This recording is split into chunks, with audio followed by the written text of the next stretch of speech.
Hello friends and students, S के classes में आपका स्वागत है। आज मैं पॉलिटी के चैप्टर में प्रधानमंत्री लेके आया। पॉलिटी के चैप्टर में क्या लेके आया? प्रधानमंत्री, है ना। इससे पीछे उपराष्ट्रपति आप लोग देखे नहीं पॉलिटी में, तो आज देखेंगे प्रधानमंत्री। प्रधानमंत्री कौन है, कैसे बनता है प्रधानमंत्री, है ना। आज देखते हैं हम लोग।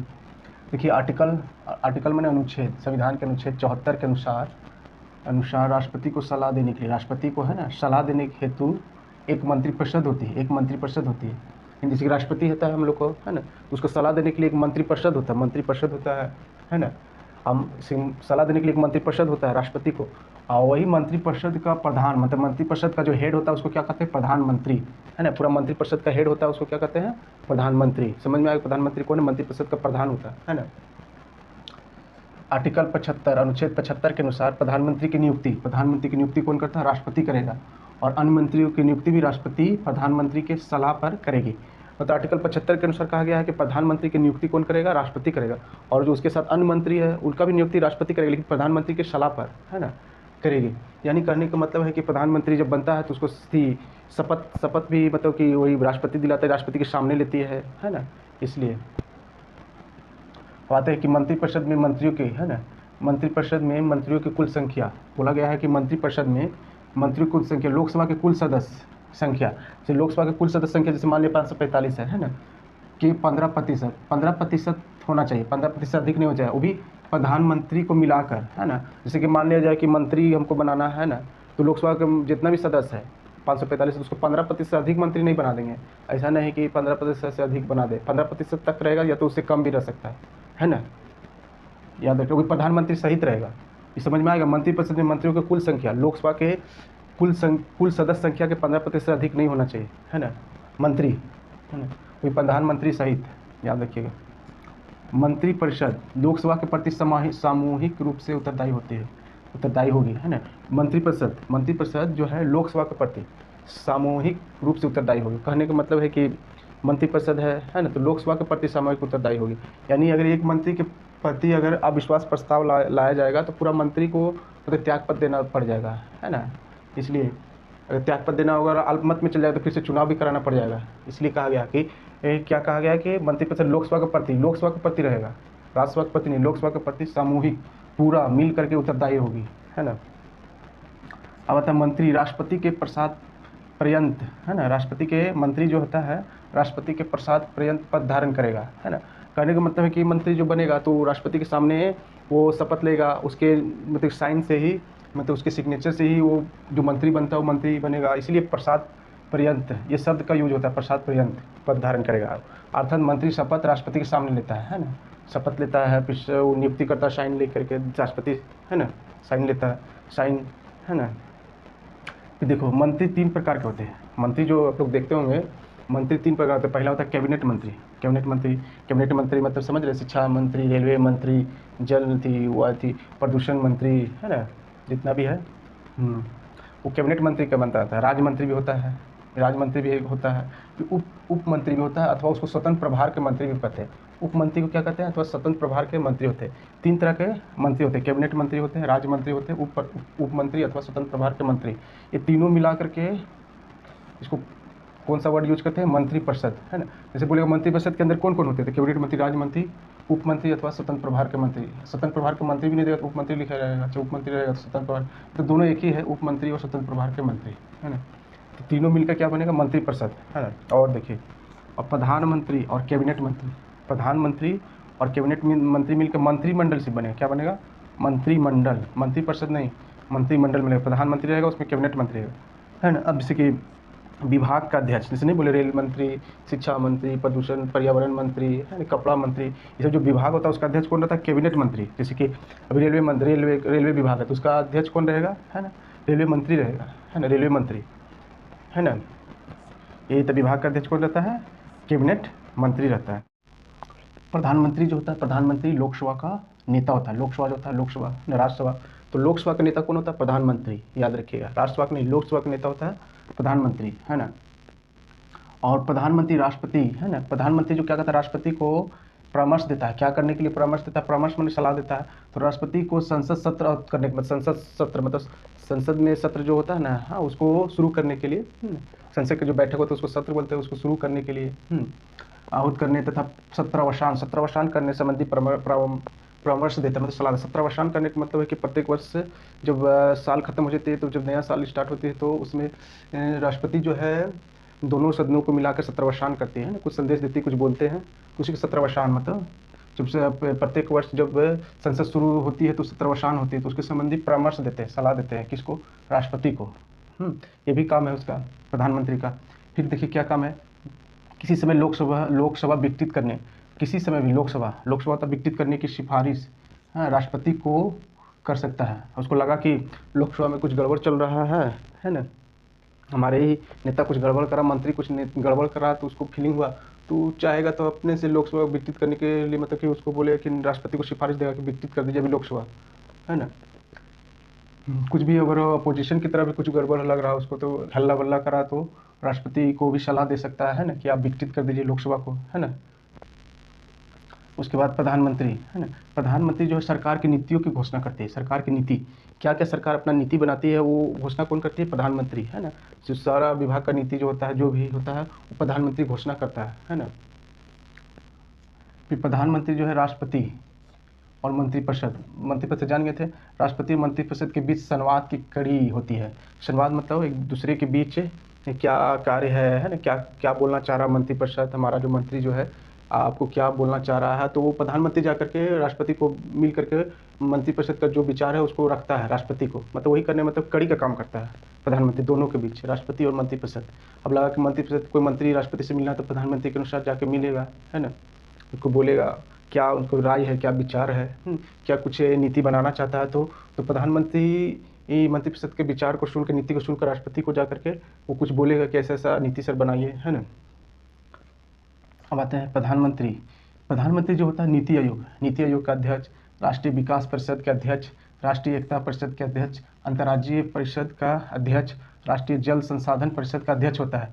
प्रधानमंत्री किसका किसका अध्यक्ष होता है? नीति आयोग, है ना, राष्ट्रीय विकास परिषद, राष्ट्रीय एकता परिषद, अंतर्राज्यीय परिषद, राष्ट्रीय जल संसाधन परिषद का अध्यक्ष होता है।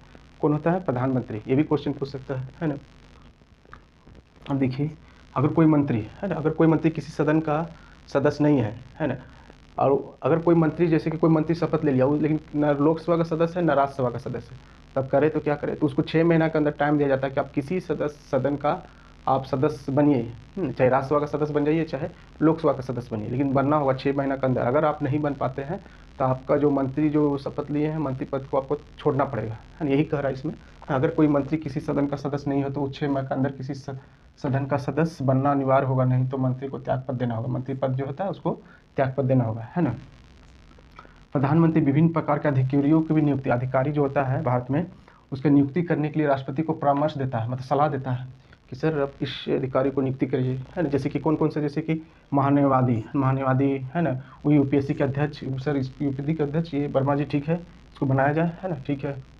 नियंत्रण एवं महालेखा परीक्षक, जिसको कैग भी बोलता है, CAG कैग भी बोलता है। चुनाव आयुक्त, देश में चुनाव कराता है तो चुनाव आयुक्त होता है ना, चुनाव आयुक्त। वित्त आयोग का अध्यक्ष और भी है, तो उसका जो नियुक्त करने के लिए जो परामर्श देता है राष्ट्रपति को, सर कि ये इसको बनाया जाए, है ना।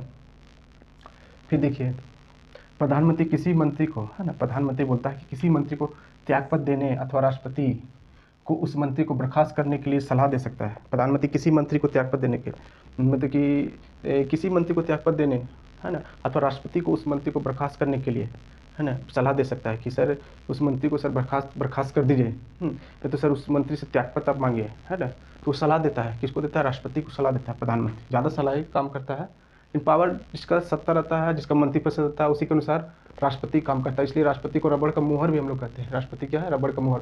उसको मंत्रिपरिषद बोल दिया इस तरह करना है तो क्या करना, ठीक है, क्योंकि जिसका सत्ता पक्ष रहता है उसका राष्ट्रपति भी होता है ना, इसीलिए।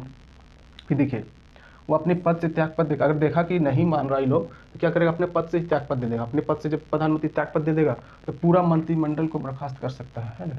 तो क्या होता है कि पूरा मंत्रिमंडल ही बर्खास्त हो जाता है ना। जब अपने पद से त्यागपत्र दे देता है तो पूरा मंत्रिमंडल ही बर्खास्त, जीरो हो जाता है ना, मंत्रिमंडल जीरो। फिर से नया मंत्रिमंडल बनेगा, कोई भी, है ना। स्वतंत्र भारत का प्रथम प्रधानमंत्री, है ना, कहने का मतलब स्वतंत्र भारत का प्रथम प्रधानमंत्री कौन था? पंडित जवाहरलाल नेहरू थे। पंडित जवाहरलाल नेहरू जी थे भारत का प्रथम प्रधानमंत्री थे, है ना, जिनका कार्यकाल कितना था? 16 वर्ष 9 महीना 12 दिन, 16 वर्ष 9 महीना, मतलब कहने का मतलब सबसे बड़ा कार्यकाल प्रधानमंत्री को बोला जाए तो पंडित जवाहरलाल नेहरू के थे, है ना, 16 वर्ष 9 माह 12 दिन। देश की प्रथम महिला प्रधानमंत्री बोला जाए तो देश की प्रथम महिला प्रधानमंत्री कौन थी? श्रीमती इंदिरा गांधी थी। कौन थी? श्रीमती इंदिरा गांधी थी, है ना। तीन प्रधानमंत्री थे जिसमें जवाहरलाल नेहरू थे, इंदिरा गांधी और लाल बहादुर शास्त्री, जिनकी मृत्यु उनकी पदावधि के दौरान हो गई, मतलब कि प्रधानमंत्री रहते हुए उनकी मृत्यु हो गई, है ना। उनके पदावधि, प्रधानमंत्री थे उसी समय मृत्यु हो गई, उसी को पदावधि कहते हैं, दौरान हो गई। कौन कौन थे? जवाहरलाल नेहरू, इंदिरा गांधी और लाल बहादुर शास्त्री। प्रधानमंत्री लाल बहादुर शास्त्री की मृत्यु, प्रधानमंत्री जो है लाल बहादुर शास्त्री की मृत्यु कहाँ हुई थी? भारत से बाहर, ताशकंद में हुई थी। ताशकंद रूस में पड़ता है, ताशकंद में हुई थी। ताशकंद जो रूस में पड़ता है। तो मतलब बोला जाए कि कौन ऐसा प्रधानमंत्री जिसकी मृत्यु भारत से बाहर हुई थी? कौन था वो? लाल बहादुर शास्त्री, है ना, ताशकंद में हुई थी। मोरारजी देसाई सबसे अधिक उम्र में प्रधानमंत्री में थे। कहने का मतलब बहुत उम्र में हो गया था तब उसको प्रधानमंत्री बना था, तो इसलिए इतिहास में नाम है मोरारजी देसाई, सबसे अधिक उम्र में प्रधानमंत्री बने थे। और सबसे कम उम्र का प्रधानमंत्री कौन बने थे? राजीव गांधी, श्री राजीव गांधी, है ना। राजीव गांधी जो थे सबसे कम उम्र के प्रधानमंत्री बने थे। आते हैं गुलजारी लाल नंदा जो ऐसा प्रधानमंत्री जो करवाहक प्रधानमंत्री था। करवाहक करने के लिए, जैसे प्रधानमंत्री कहीं चले गए विदेश किसी दौरा में, अगर सत्र चल रहा है तो उसमें करवाहक प्रधानमंत्री के रूप में कार्य कौन किया? गुलजारी लाल नंदा, है ना। आता है सरदार वल्लभ भाई पटेल, है ना। सरदार वल्लभ भाई पटेल जो है भारत के प्रथम उप प्रधानमंत्री थे, है ना। बोला जाता है कि भारत के प्रथम उप प्रधानमंत्री कौन थे? सरदार वल्लभ भाई पटेल। गृह मंत्री को भी उप प्रधानमंत्री हम लोग बोलते हैं, है ना, उप प्रधानमंत्री। उसमें उप प्रधानमंत्री होता था, अभी गृह मंत्री हो गया, है। अब आते हैं चौधरी चरण सिंह। चौधरी चरण सिंह ऐसा प्रधानमंत्री जो कभी लोकसभा में उपस्थित ही नहीं हुए। वो कभी लोकसभा में उपस्थित नहीं हुए थे, चौधरी चरण सिंह। मतलब वो विदेश दौरा में रहते होंगे, चाहे किधर भी रहते होंगे, मतलब लोकसभा में उपस्थित ही नहीं हो पाया, उसका टाइम ही नहीं मिला कि क्या हुआ, है ना। कि लोग चौधरी सिंह ऐसा प्रधानमंत्री जो कभी लोकसभा में उपस्थित नहीं हुए, विदेश दौरा में होंगे इसलिए नहीं हुए होंगे, जो बीमार हो गए होंगे। विश्वनाथ प्रताप सिंह ऐसा प्रधानमंत्री जो अविश्वास प्रस्ताव के दौरान हटाए जाने वाले प्रथम प्रधानमंत्री थे। मतलब वो विश्वास लेके आ ही नहीं पाया अपना सदन में, है ना, जिसके चलते अब अविश्वास प्रस्ताव आ गया, है ना, उसके चलते उसको प्रधानमंत्री से हटना पड़ा, है ना। सबसे कम समय तक प्रधानमंत्री बनने वाले कौन थे? श्री अटल बिहारी वाजपेयी। मात्र 13 दिन के लिए थे, सबसे कम समय तक, मतलब अटल बिहारी वाजपेयी बने थे, मात्र 13 दिन तक ही बन पाया था पहला कार्यकाल में, उसके बाद फिर बने थे। कैबिनेट मंत्री में सबसे बड़ा कार्यकाल, मतलब कैबिनेट मंत्री होता है ना, जैसे जल मंत्री, कपड़ा मंत्री, रेलवे मंत्री, उसको कैबिनेट मंत्री बोलते हैं। तो उसमें सबसे बड़ा कार्यकाल किसका था? जगजीवन राम का, श्री जगजीवन राम, हाँ, करा था, जो लगभग 32 वर्ष तक कैबिनेट मंत्री में था। मतलब कभी भी अगर लोकसभा चुनाव होता है उसको मंत्री कैबिनेट मंत्री बनाया जाता तो उसमें उसका नाम रहता था, है ना। लगभग 32 वर्ष तक कैबिनेट मंत्री थे। कौन थे? जगजीवन राम, श्री जगजीवन राम। एक विभाग का केंद्रीय मंत्री, मतलब कहने का मतलब एक ही विभाग का केंद्रीय मंत्री, मान लीजिए कपड़ा मंत्री विभाग है तो एक ही विभाग का जब तक वो सरकार जब तक एक ही विभाग का मंत्री संभालने वाली केंद्रीय मंत्री राजकुमारी अमृत कौर थी, मतलब एक ही विभाग का। उसको दूसरा विभाग मिलता ही नहीं था। जब भी मंत्रिमंडल का गठन होता था तो उसमें अमृत कौर का वही मंत्री पद मिलता था। एक ही विभाग का केंद्रीय मंत्री संभालने वाली केंद्रीय मंत्री राजकुमारी अमृत कौर थी। अब देखा जाए तो वर्तमान में प्रधानमंत्री कौन है? वर्तमान में प्रधानमंत्री श्री नरेंद्र मोदी है, नरेंद्र मोदी। और देखिए अभी तीसरी बार जिन्होंने तीसरी बार शपथ लिया अभी, है ना, 9 जून 2024 को तीसरी बार शपथ कब लिया? 9 जून 2024 को, है ना। श्रीमती द्रौपदी मुर्मू जो राष्ट्रपति है उन जिन्होंने शपथ दिलाया, है ना। राष्ट्रपति जो प्रधानमंत्री को शपथ दिलाता है, अन्य मंत्रियों को भी शपथ दिलाता है, बोले थे ना, उनके सामने शपथ लेता है। 9 जून 2024 को, है ना, श्रीमती द्रौपदी मुर्मू ने शपथ दिलाई, है ना। अब देखा जाए तो इसका कार्यकाल कितना था, कब से स्टार्ट हुआ था? 26 मई 2014 से अब तक है 26 मई। पहला कार्यकाल स्टार्ट हुआ था 26 मई 2014 से, मतलब अब तक है। तो हम लोग ने देखा। अभी आपको क्या करना होगा कि प्रधानमंत्री के बारे में देखना होगा, प्रथम प्रधानमंत्री कौन है, सेकेंड, है ना, third, fourth, fifth, six, seventh, इस तरह हम लोग ने प्रधानमंत्री को देखे, है ना। ठीक है, तो आज का क्लास इतनी रखते हैं। थैंक